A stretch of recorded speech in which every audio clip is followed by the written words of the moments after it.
News देश और दुनिया की बड़ी खबरों पर है हमारी पैनी नजर। तो आइए नजर डालते हैं आज की बड़ी खबर पर। एलजी से विधायकों के मनोनयन का अधिकार वापस लिया जाना चाहिए, सुनील डिम्पल ने प्रधानमंत्री मोदी और गृह मंत्री अमित शाह से मांग की है कि पांचों विधायकों को केवल निर्वाचित सरकार द्वारा मनोनीत किया जाना चाहिए और एलजी से विधायकों के मनोनयन का अधिकार वापस लिया जाना चाहिए। आइए देखते हैं राजौरी से नीरज शर्मा की पूरी रिपोर्ट।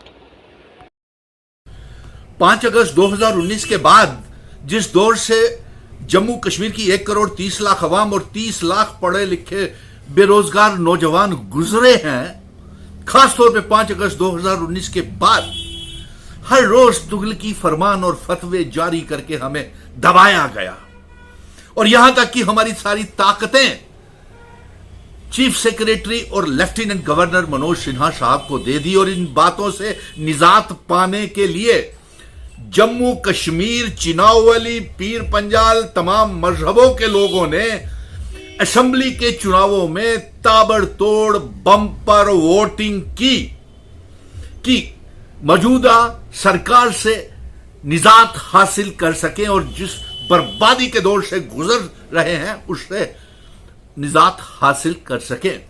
लेकिन फिर भी षड्यंत्र जारी है। हर रोज तमाम पॉलिटिकल पार्टीज ये दावा कर रही हैं, चाहे भारतीय जनता पार्टी हो, कांग्रेस हो, पीडीपी हो, नेशनल कॉन्फ्रेंस हो, तमाम जमातें ये दावा कर रही हैं कि अगला मुख्यमंत्री हमारा, अगला चीफ मिनिस्टर हमारा, अगली सरकार हमारी। और ऐसे में भारतीय जनता पार्टी ने एक साजिश जो रची हुई है, जो कि 5 और नए एमएलएस को नॉमिनेट करने का, चुनने का जो पावर्स जो है वो लेफ्टिनेंट गवर्नर मनोज सिन्हा को दे दी है। ये सबसे बड़ी बेइंसाफी जम्मू कश्मीर की आवाम के साथ है और ये पानी फेरने वाली बात होगी जो बम्पर वोटिंग और जो लोगों ने जनादेश मैंडेट जो 5 अगस्त 2019 का फैसला मंजूर नहीं है उसके खिलाफ वोटिंग की है। उसके बाद जो ये नॉमिनेट करना 5 एमएलए विधायक, ये ताकत लेफ्टिनेंट गवर्नर के पास होगी, ये सबसे बड़ी बेइंसाफी होगी। और मैं तमाम पॉलिटिकल पार्टीज को बोल देता हूं, Congress, national conference, Bharatiya Janata party, PDP, Kashmir के पार्टीज की सभी एक प्लेटफॉर्म के ऊपर आ जाएं और ये 5 एमएलए को चुनने का इख्तियार, जो अधिकार, राइट हो, वो जो भी सरकार चुनने के आए, जिसको भी वोटर्स ने मैंडेट दिया हुआ है, जिस पार्टी को भी जनादेश सरकार बनाने का मैंडेट दिया हुआ है, उसी पार्टियों को, उन्हीं गठबंधनों को या उन्हीं पार्टी को यह इख्तियार होना चाहिए कि वो 5 एमएलए जो हैं, जो एलजी ने, जो खुद नॉमिनेटेड एमएलए है, उसको इख्तियार देने का क्या मतलब है, जबकि अवाम, जम्मू कश्मीर का वोटर चुन करके एमएलए बना रहा है। अगर ये इख्तियार कोई भी पार्टी हुकूमत बनाए, हमें उससे कुछ लेना देना है, क्योंकि सुनील डिम्पल तो चुनाव लड़ नहीं रहा। मैं तो ये जंग लड़ रहा था कि 5 अगस्त 2019 के बाद कि जम्मू कश्मीर में चुनाव करवाए जाएं और वो भी रियासत के दर्जे के तहत, इसीलिए मैंने चुनाव नहीं लड़े। लेकिन जो भी पार्टी चुन करके आती है, बहुमत बनाती है, सरकार बनाती है, वही 5 एमएलए नॉमिनेट होने चाहिए, चाहे किसी भी पार्टी की सरकार हो।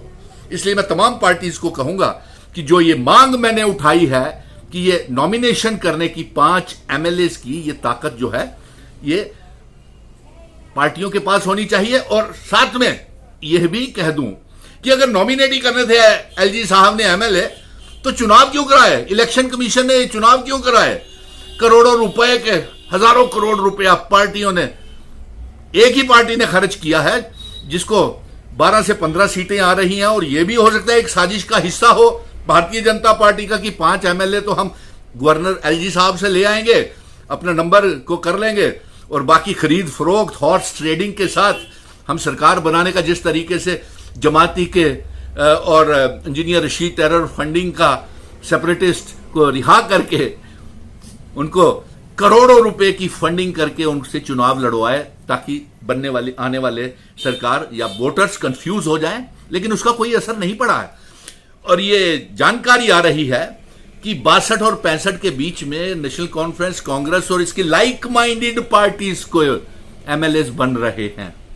नंबर 2, भारतीय जनता पार्टी जो ये जम्मू का मुख्यमंत्री बनाना चाहती है, डोगरा मुख्यमंत्री बनाना चाहती है, उस बात में कोई दम नहीं रहा, क्योंकि उनके जो पत्रकार वार्ता में उन्होंने खुद ही कह दिया कि सरकार बनाना जरूरी है, चीफ मिनिस्टर कहीं का भी बने।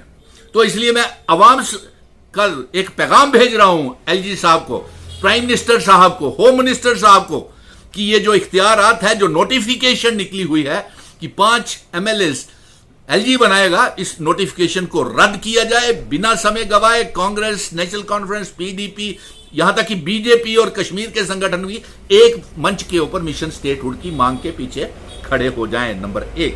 नंबर 2, ये दावे बेमायने हैं कि मैं सरकार बनाऊंगा, मैं सरकार बनाऊंगा, मैं सरकार, क्योंकि जिस तरीके से भारतीय जनता पार्टी कह रही है कि उन्होंने तो 52 सीटों के ऊपर अपने विधायक खड़े किए हैं, सारी सीटों के ऊपर तो विधायक खड़े, एमएलए खड़े ही नहीं किए, तो फिर वो बहुमत की सरकार कैसे बनाएगी? ये बेतुक की बात है, उनकी सरकार नहीं बन सकती। दूसरा, पीडीपी कहती है, महबूबा कहती है कि वो किंग मेकर की भूमिका अदा करेंगी। अब मालूम नहीं वो किसके साथ किंग मेकर की भूमिका महबूबा मुफ्ती पीडीपी अदा करती है, भरोसा नहीं है। दूसरा, कांग्रेस भी कहती है कि बहुमत की सरकार बनाएंगे, नेशनल कॉन्फ्रेंस भी कहती है, जायज है। लेकिन मैं एक तमाम पार्टियों को, 90 के 90 विधायकों को ये कहूंगा, पार्टियों के एमएलए को कहूंगा, खरीद फरोख्त मत कीजिएगा, सौदेबाजी मत कीजिएगा। वोटिंग राइट्स सारे जो हैं, मैंडेट और जो जनादेश है, वो ईवीएम्स में बंद हो गया है। और अगर लोगों के जनादेश, मैंडेट के खरीद फरोख्त या बेचने की कोशिश की तो जम्मू कश्मीर की आवाम आपको माफ नहीं करेगी। और मैं फिर से रियासत के दर्जे की वापसी के लिए 8 अक्टूबर के बाद सुप्रीम कोर्ट में जाऊंगा, रियासत नहीं जो मिल रही है, और तमाम उस रियासत सरकार को भी लेकर के जाऊंगा जो भी सरकार यहां पे बनेगी। इसलिए ये दावे करना छोड़ दीजिए, ये ध्यान कीजिए कि सरकार कैसे बनेगी और जनादेश का दुरुपयोग नहीं होना चाहिए। और प्राइम मिनिस्टर साहब